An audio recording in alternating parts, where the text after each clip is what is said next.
The howling winter wind nearly drowned out her desperate cries for help as the snow continued to fall around her.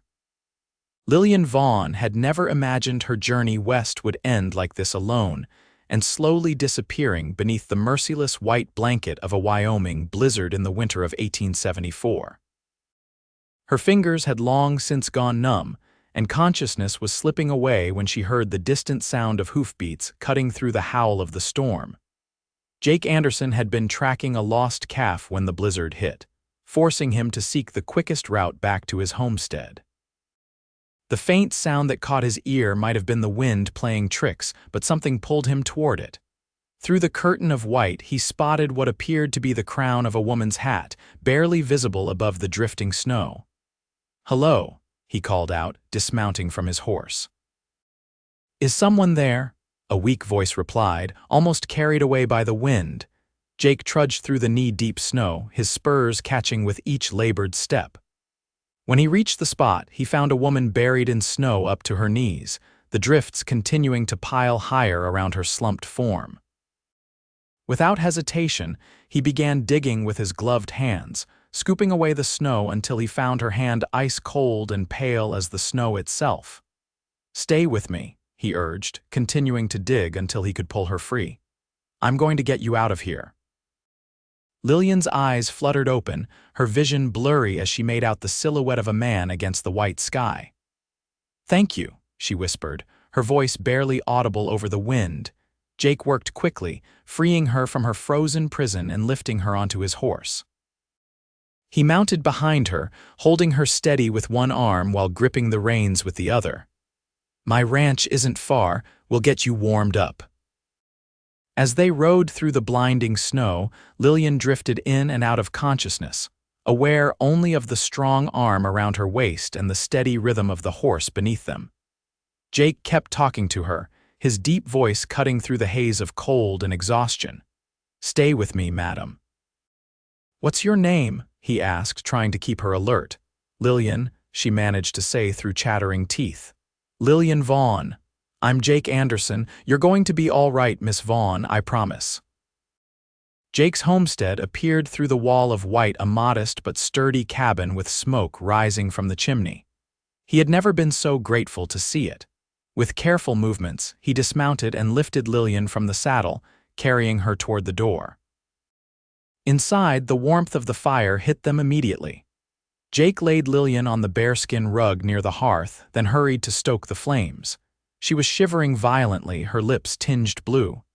"We need to get you out of these wet clothes," he said, his voice matter-of-fact but gentle.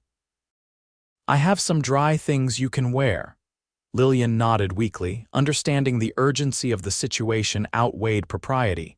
With numb fingers, she tried to unbutton her coat, but couldn't manage the task. Jake hesitated, then knelt beside her. "May I help you, Miss Vaughn?" "I promise to be a gentleman." "Please," she whispered, too cold to care about modesty. With efficient movements, Jake helped her out of her sodden clothing, keeping his eyes averted as much as possible. He wrapped her in a thick wool blanket while he retrieved a flannel shirt and trousers from his chest. "They'll be too big, but they're dry," he explained, turning his back to allow her what privacy he could. Lillian changed quickly, rolling up the sleeves and pant legs of the oversized clothing. "I'm decent now," she said, her voice a little stronger. Jake turned back, relief washing over his face to see some color returning to her cheeks. He moved to the stove and poured hot coffee into a tin cup. "Drink this. It'll warm you from the inside." As Lillian sipped the strong black coffee, Jake prepared a simple stew from the pot hanging at the edge of the fireplace. The domestic scene felt strangely comfortable, despite the extraordinary circumstances that had brought them together. "What were you doing out there alone in this weather?" Jake asked as he served her a bowl of the steaming stew. Lillian's hands trembled slightly as she accepted it.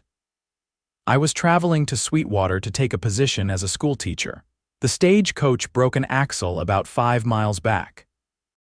The driver said the town was close enough to walk, but I must have taken a wrong turn when the snow started getting heavy." She paused, looking up at him with clear green eyes. "If you hadn't found me." "But I did," Jake said firmly, "and you're safe now." As the evening wore on, the blizzard intensified, howling around the cabin like a pack of hungry wolves. Jake made up a pallet for himself near the door, insisting Lillian take his bed. "I can't take your bed," she protested. "You need the rest more than I do," he replied. "Besides, I've slept in worse places than my own floor." Lillian didn't have the strength to argue further.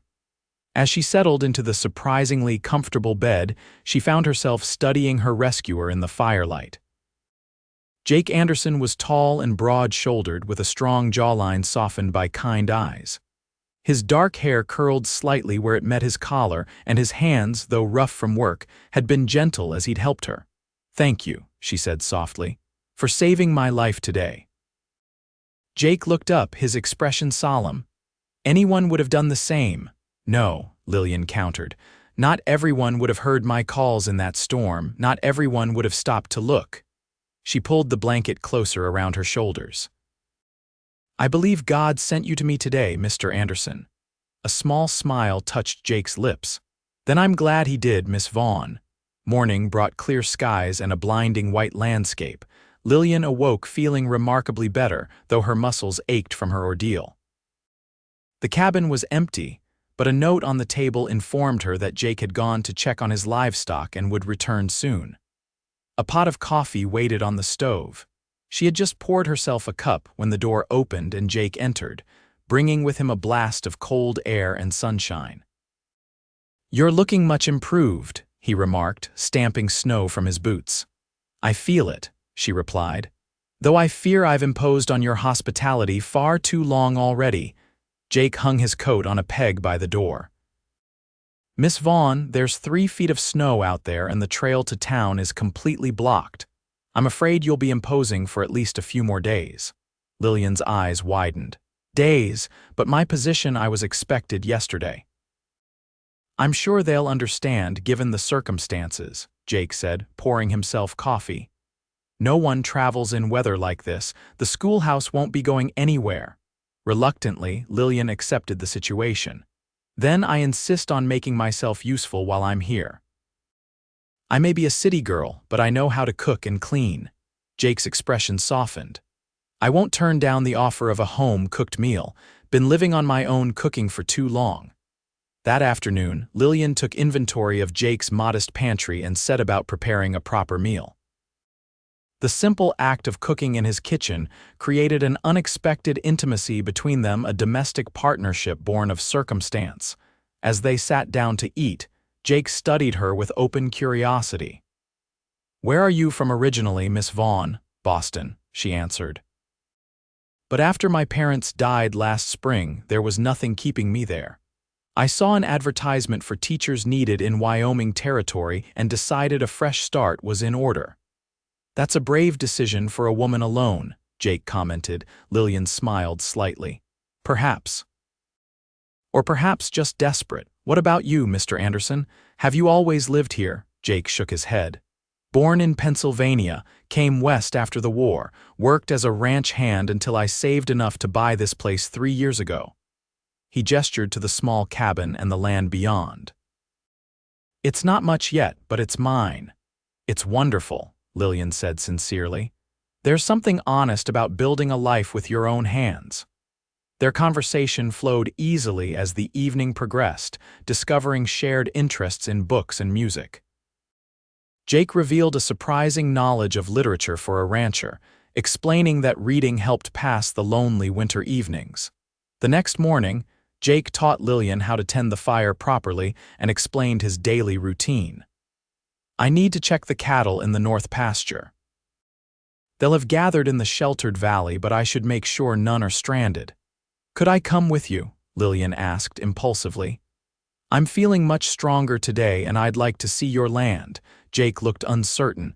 "It's mighty cold out there." "I'll bundle up properly this time," she promised. "And I won't slow you down." Against his better judgment, Jake agreed. He lent her his spare coat, which engulfed her slender frame, and found an old pair of boots that she stuffed with rags to make them fit. Outside, he helped her mount his gentle mare, Dolly, while he took his stallion, Thunder. The world around them was transformed into a glistening white wonderland. Sunlight sparkled off the snow like scattered diamonds, and the blue sky stretched endlessly overhead. Lillian's breath caught at the beauty of it. "It's magnificent," she whispered. Jake watched her face light up with wonder and felt something shift inside him. "Different from Boston, I imagine. Completely. In the city, snow becomes dirty slush almost immediately. This is pristine." They rode at a careful pace, Jake pointing out landmarks on his property, a distinctive outcropping of rocks, the creek that ran through the eastern corner, the stand of pines that provided shelter for deer in winter. Lillian listened attentively, asking questions that revealed her quick intelligence and genuine interest. When they reached the northern valley, they found the cattle huddled together for warmth, just as Jake had predicted. He did a quick count, noting with relief that none were missing. "They're smarter than people give them credit for," he explained. "They know where to find shelter in a storm." As they turned to head back, a movement caught Lillian's eye, a flash of russet against the snow. "What's that?" she asked, pointing. Jake followed her gaze and spotted the red fox limping along the edge of the trees. "Fox with an injured leg, probably caught in a trap that wasn't set right," he frowned. "Poor creature won't last long that way, can't hunt properly." Without hesitation, Jake dismounted and approached the fox carefully. The animal was too weak to flee, eyeing Jake warily as he drew closer. With swift, practiced movements, Jake removed his bandana and managed to wrap it around the fox's muzzle, then gathered the creature in his arms. "What are you doing?" Lillian asked, surprised. "Taking him back. Might be able to save the leg, might not." "But he deserves a chance," Jake replied simply. Securing the fox across his saddle before remounting, Lillian felt a rush of warmth that had nothing to do with her heavy coat. The tenderness with which this strong, capable man treated an injured wild animal spoke volumes about his character. Back at the cabin, Jake carefully examined the fox's injury, a deep gash that had become infected. While Lillian heated water, Jake prepared a poultice of herbs he'd gathered last summer. "My mother was part Cherokee," he explained as he worked. "She taught me about healing plants. This will draw out the infection." Lillian watched in fascination as Jake's large, calloused hands gently treated the wild animal. "You're full of surprises, Mr. Anderson." A hint of a smile played at his lips. "So I've been told." They created a makeshift pen for the fox in the corner of the barn, with fresh straw for bedding and a bowl of water. Jake even sacrificed some of his precious salt pork to tempt the injured animal to eat. "Do you think he'll survive?" Lillian asked as they walked back to the cabin in the fading light. "Hard to say, but he's got fight in him," Jake replied. "Sometimes that's all the difference between living and dying out here."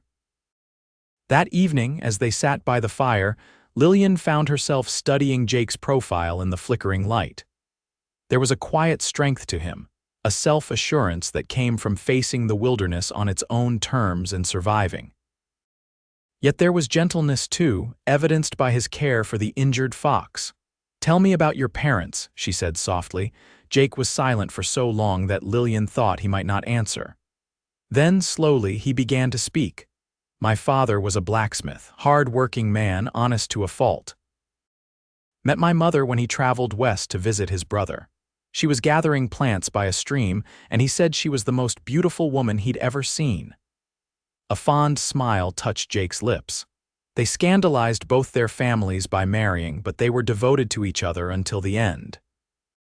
"They sound wonderful," Lillian said. "They were. Father died in '62, influenza. Mother followed 2 years later." His voice grew quieter. "I always thought they couldn't bear to be apart."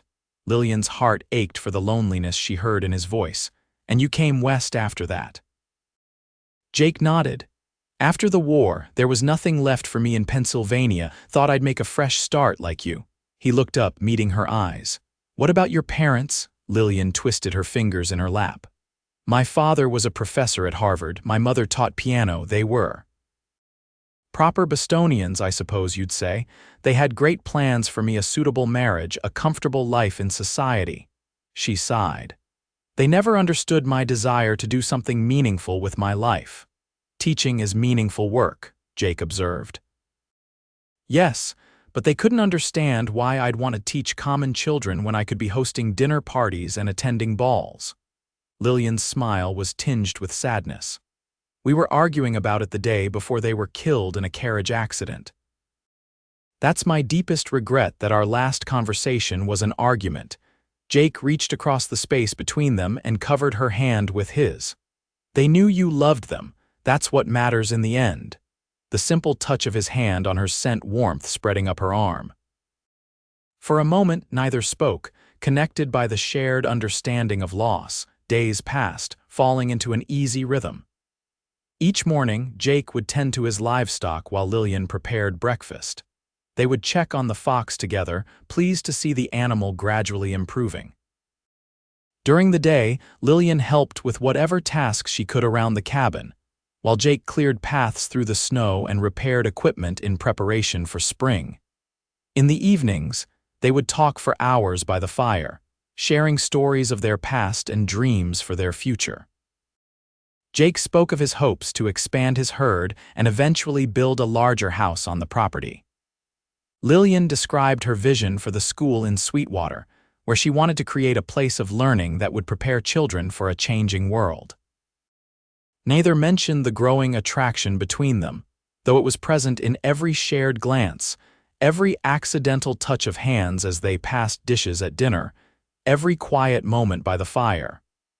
The storm had forced them together, but something deeper was keeping them connected. On the fifth day, Jake announced that the trail to town would likely be passable the following morning. Lillian felt a strange disappointment at the news, though she knew she'd already delayed her arrival in Sweetwater far too long. "I should prepare my things," she said, attempting to sound practical rather than regretful. "Yes, I suppose you should," Jake replied, his expression unreadable. That evening, their conversation was stilted, the easy companionship of previous days replaced by an awkward awareness that their time together was ending. As Lillian rose to retire for the night, she turned to Jake, who was still seated by the fire. "I want to thank you again," she said softly. "Not just for saving my life, but for your kindness these past days." Jake looked up, the firelight casting shadows across his face. "It's been no hardship, Miss Vaughn, in fact." He hesitated, then continued more quietly, "In fact, they've been the most pleasant days I've spent in this cabin." Lillian felt a flush rise to her cheeks. "For me as well," she admitted. For a moment, it seemed Jake might say more, but instead, he simply nodded and wished her good night. Lying in Jake's bed for what would be the last time, Lillian tried to make sense of her feelings. In less than a week, this man and his simple cabin had come to feel more like home than anywhere she'd lived since her parents died.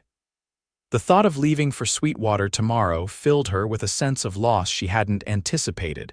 Morning arrived clear and cold.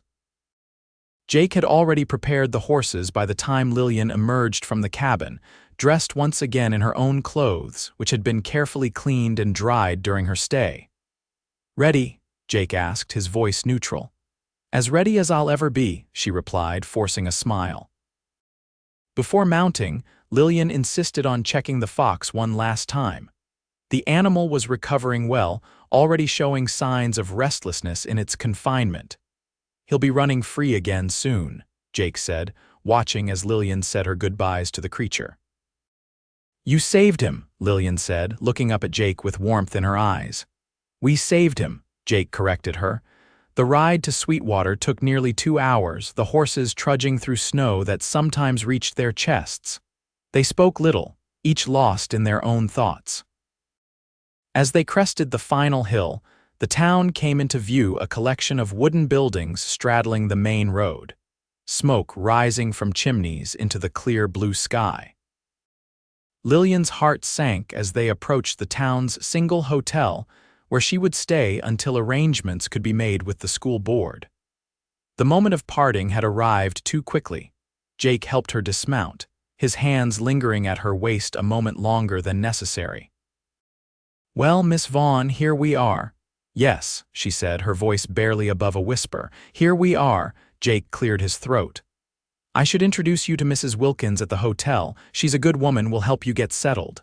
Lillian nodded, not trusting herself to speak.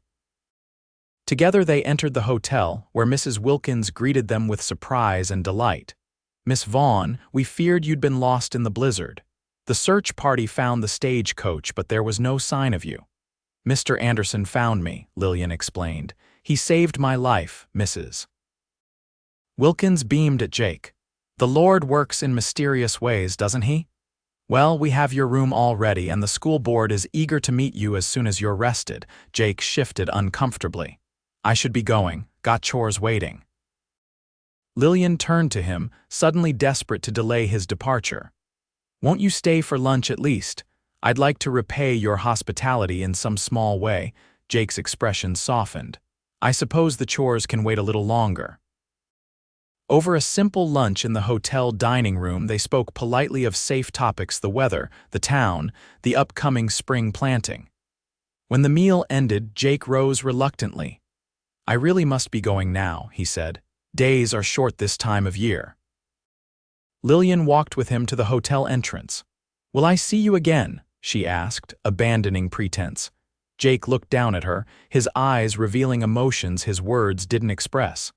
"Sweetwater's the closest town to my ranch. I come in for supplies every few weeks." "Then perhaps we'll meet again," Lillian said, trying to hide her disappointment at such a noncommittal answer. "Perhaps we will, Miss Vaughn." Jake tipped his hat and stepped outside, mounting his horse with practiced ease. With a final nod in her direction, he rode away, leaving Lillian standing in the doorway, watching until he disappeared from view. The following days passed in a blur of activity as Lillian settled into her new role. The school board welcomed her enthusiastically, relieved that she had survived the blizzard. The schoolhouse was small but well-maintained, and the 27 students ranging in age from 6 to 16 greeted their new teacher with curiosity and respect. Lillian threw herself into her work, developing lessons, learning each child's strengths and weaknesses, and quickly becoming a beloved figure in the community. Yet despite her busy days and the satisfaction of doing work she loved, she found her thoughts constantly drifting to a certain ranch and its solitary owner. 3 weeks after her arrival in Sweetwater, Lillian was walking back to the hotel from the general store when she heard a familiar voice. "Good afternoon, Miss Vaughn." She turned to find Jake Anderson standing behind her, hat in hand, looking somewhat ill at ease on the wooden sidewalk. "Mr. Anderson," she said, unable to keep the pleasure from her voice. "How wonderful to see you." Jake shifted his weight from one foot to the other. "I came in for supplies, thought I might check how you're settling in." "Very well, thank you. Would you care to walk with me? I was just heading back to the hotel." As they walked side by side down the main street, Lillian told him about the school and her students, while Jake shared news of his ranch, including the fox's successful recovery and return to the wild. At the hotel entrance, Jake hesitated, then said in a rush, "Miss Vaughn, Lillian, there's a social at the church this Saturday evening. I was wondering if you might allow me to escort you." Lillian's heart leapt. "I would be delighted, Mr. Anderson." "Jake," he corrected with a smile. "I think we're past formalities, don't you?" "Jake," she repeated, liking the way his name felt on her lips. Saturday arrived with agonizing slowness. Lillian spent more time than usual preparing for the evening, wearing her best dress, a deep green wool that brought out the color of her eyes, and arranging her hair in a style more elaborate than her usual practical bun. When Jake arrived to collect her, his appreciative gaze told her the effort had been worthwhile. He, too, had made an effort with his appearance, wearing a clean white shirt and black vest beneath his best coat, his dark hair neatly combed. "You look beautiful," he said simply. The church social was a lively affair, with most of the town in attendance. A small band played country tunes while couples danced and children ran between tables laden with food contributed by the townswomen. Lillian, as the new schoolteacher, found herself warmly welcomed, introduced to dozens of people whose names she struggled to remember. Through it all, Jake remained at her side, his quiet presence a steadying influence amid the swirl of new faces and conversations. When the band struck up a waltz, he turned to her with an outstretched hand. "May I have this dance?" Lillian placed her hand in his. "You dance, Mr. Anderson? Another surprise." "My mother insisted I learn," he replied as he led her to the dance floor. Said no son of hers would grow up without knowing how to properly lead a lady in a waltz. His hand at her waist was warm and strong as they moved in time to the music. Despite his rural upbringing, Jake was a graceful dancer, guiding her confidently through the steps. "You dance beautifully," Lillian remarked. A faint smile touched his lips. "Don't sound so surprised. Cowboys aren't all rough edges, you know." "I'm learning that," she replied softly. As they danced, Lillian became aware of curious glances from the townspeople. Clearly, Jake Anderson escorting the new schoolteacher was a matter of interest. "I think we're causing a stir," she whispered. Jake glanced around, then shrugged. "Let them talk. I'm dancing with the prettiest woman in the room." The simple compliment brought a blush to Lillian's cheeks. As the waltz ended, Jake kept hold of her hand, leading her toward the church doors. "Would you like to step outside for a moment? It's getting warm in here." Outside, the night air was crisp and clear, stars scattered across the black velvet sky like diamonds on a jeweler's cloth. Jake guided Lillian to a bench beneath a large oak tree, its branches bare in the winter night. "Are you cold?" he asked as they sat down. "A little," Lillian admitted. Jake removed his coat and draped it around her shoulders. The wool was warm from his body, carrying his scent, a pleasing combination of leather, wood smoke, and something uniquely him. "Thank you for inviting me tonight," Lillian said. "I'm having a wonderful time." Jake turned to face her, his expression serious in the moonlight. "Lillian, I need to tell you something. I haven't been entirely honest about why I came to town today." Lillian's heart stuttered. "Oh, the supplies were just an excuse. I came because—" He paused, seeming to search for words. "Because I haven't been able to stop thinking about you since the day I left you at this hotel." Lillian's breath caught. "I've thought of you too, Jake, every day. When I found you in that snowdrift, I was just trying to save someone in trouble I never expected." He reached for her hand, enfolding it in his much larger one. "I never expected to find someone who would make my cabin feel empty when she left." Lillian turned her palm to press against his. "It's strange, isn't it, how quickly someone can become important to you?" Jake nodded, his eyes never leaving hers. "Lillian, I know you've only been in Sweetwater a short time and you're just getting established here. I don't want to rush you or pressure you in any way, but I'd like to continue seeing you if you're willing." "I'd like that very much," Lillian replied, her voice steady despite the fluttering of her heart. Jake's smile lit his entire face. Slowly, giving her plenty of time to pull away if she wished, he leaned forward and pressed his lips to hers. The kiss was gentle, questioning, a tentative exploration rather than a passionate embrace.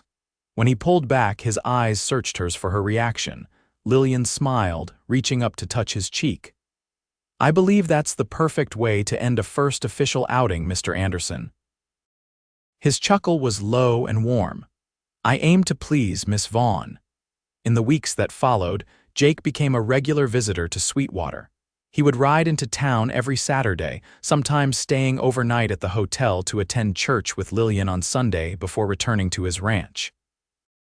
Their courtship progressed with a pleasant mixture of old-fashioned propriety and genuine affection. When spring arrived, melting the snow and turning the landscape green with new growth, Jake invited Lillian to visit his ranch again, this time without a blizzard forcing her to stay. With Mrs. Wilkins's approval as chaperone, the older woman insisted on accompanying Lillian to preserve proprieties. They spent a pleasant Sunday afternoon at Jake's homestead. Lillian was surprised at the changes Jake had made since her last visit. The cabin was the same, but he'd added a small vegetable garden near the door, fencing it to keep out rabbits. Inside, there were new curtains at the windows and a braided rug on the floor. "You've been busy," she remarked, running her hand over the back of a new rocking chair. Jake shrugged, looking slightly embarrassed. place needed some improvements. Mrs. Wilkins, who had been examining the cabin with a housekeeper's critical eye, nodded approvingly. "You've done well for a bachelor, Mr. Anderson, though this place could certainly benefit from a woman's touch." Jake and Lillian exchanged glances, both coloring slightly at the older woman's not-so-subtle hint. After showing them around the property, Jake produced a picnic lunch, which they enjoyed under the shade of a large cottonwood tree. As they ate, Jake pointed out his plans for the ranch where he intended to build a larger house someday, how he wanted to expand the corral, the new field he planned to clear for planting. "You have a beautiful vision for this place," Lillian said. Jake's eyes met hers. "It's easier to envision a future when you have someone to share it with." Mrs. Wilkins tactfully became very interested in a nearby patch of wildflowers, giving them a moment of privacy. "Lillian," Jake began, his voice low and serious, "I know we haven't known each other very long in the grand scheme of things, but I also know that when a man finds what he wants, he shouldn't wait for fear of losing it." He took her hand in his. "I'm not a wealthy man, and this ranch is still a work in progress. But everything I have, everything I am, I'm offering to you." Lillian's heart swelled as she understood what he was saying. "Are you proposing to me, Jake Anderson?" "I am," he replied, a mixture of hope and vulnerability in his eyes. "I love you, Lillian Vaughn. Will you marry me?" Without hesitation, Lillian squeezed his hand. "Yes," she said, her voice clear and certain. "Yes, I will marry you." Jake's face broke into a radiant smile. He leaned forward to kiss her, then remembered Mrs. Wilkins and settled for pressing his lips to the back of her hand instead. "I'll build you a proper house," he promised, "with a real schoolroom where you can teach any children who live too far from town." Lillian laughed, joy bubbling up inside her. "I don't need a proper house, Jake, I just need you." They were married in the Sweetwater Church on a perfect day in early June. The entire town turned out for the wedding of their beloved schoolteacher to the quiet rancher who had won her heart. Lillian wore a simple white dress with lace at the collar and cuffs, and Jake looked handsome in a new black suit purchased specially for the occasion. As they exchanged vows, Lillian thought of the strange twist of fate that had brought them together: a broken stagecoach, a wrong turn in a blizzard, a man who heard her cries for help when all seemed lost. She had come west seeking a new beginning, never imagining she would find not just a purpose, but a love that filled her heart to overflowing. After the ceremony, the townspeople gathered for a celebration that lasted well into the evening. There was music and dancing, food and laughter, and heartfelt wishes for the couple's happiness. As the sun began to set, Jake and Lillian slipped away, riding together toward their ranch, their home. The first weeks of marriage were a joyful adjustment for both of them. Lillian finished the school term in Sweetwater, riding back and forth each day on the gentle mare Jake had given her as a wedding gift. In the evenings, they would work side by side, turning the bachelor's cabin into a comfortable home for two. Jake proved to be a considerate husband, always mindful of Lillian's comfort and happiness. He built her bookshelves for her collection, constructed a larger table where she could prepare lessons, and began work on the promised schoolroom adjacent to the cabin, where local children could come for lessons when the weather was too harsh for travel to town. As summer ripened into fall, Lillian and Jake fell into a rhythm that suited them both. They worked hard during daylight hours, Jake with his livestock and crops, Lillian with her teaching and homemaking, and spent their evenings in companionable activities. Sometimes they would read aloud to each other from Lillian's books. Other times, Jake would play his harmonica while Lillian sang songs her mother had taught her. Often, they simply talked, sharing thoughts and dreams as the fire crackled in the hearth. When winter returned, bringing the first heavy snow of the season, Jake found Lillian standing at the window, watching the white flakes swirl against the glass. "What are you thinking about?" he asked, coming to stand behind her and wrapping his arms around her waist. Lillian leaned back against his solid warmth. I was remembering the blizzard last year, how frightened I was, buried in the snow, how you found me when I had nearly given up hope. Jake pressed a kiss to her temple. Best thing I ever did, riding out in that storm. Lillian turned in his arms to face him. Do you believe in fate, Jake? I never used to, he admitted. But now I can't help wondering what might have happened if I'd taken a different route that day, if I hadn't heard your call. His arms tightened around her. So maybe I do believe in fate after all. Lillian stretched up to kiss him, marveling at how this man, once a stranger who had dug her from a snowdrift, had become the center of her world, her partner, her home. As winter settled over the ranch, Lillian had news that brought even greater joy to their lives. On a snowy evening much like the one when they'd first met, she took Jake's hand and placed it gently on her still flat stomach. We're going to have a baby, she told him, watching his expression transform from confusion to wonder to elation. Jake gathered her in his arms, his eyes shining with unshed tears. A baby, he repeated, his voice filled with awe. Our baby. Their child was born the following summer, a healthy boy with his father's dark hair and his mother's green eyes. They named him Joseph, after Jake's father, and within days, it was impossible to imagine their lives without him. As Joseph grew, so did the Anderson ranch. The promised larger house was built when Joseph was 2, with plenty of room for the growing family. The schoolroom Lillian had envisioned became a reality, serving children from neighboring homesteads who lived too far from town for daily attendance. 3 years after Joseph's birth, they welcomed a daughter, Emma, with her mother's auburn hair and her father's quiet determination. The family was complete. On winter evenings, when the children were tucked into bed and the house was quiet except for the crackling of the fire, Jake and Lillian would often sit together on the porch swing Jake had built, wrapped in a warm blanket, watching the stars.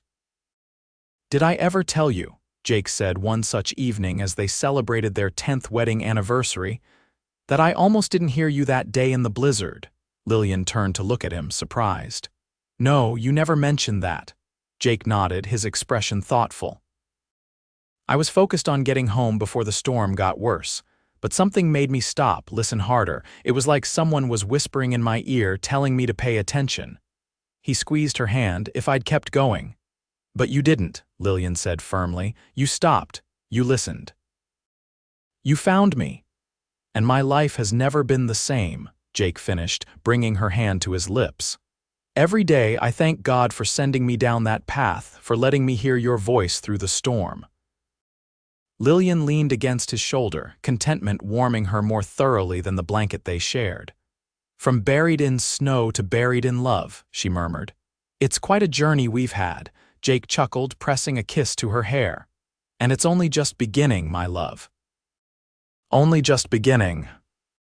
As they sat together beneath the vast Wyoming sky, Lillian reflected on the strange and wonderful path that had led her here from a proper Boston upbringing to a snow-covered trail where she had nearly lost her life, to this moment of perfect happiness with the man who had literally unearthed her from the snow and, in doing so, had unearthed the life she was meant to live. Some might call it chance or luck or coincidence, but Lillian knew better. It was destiny as sure as the stars above them and as enduring as the love they shared.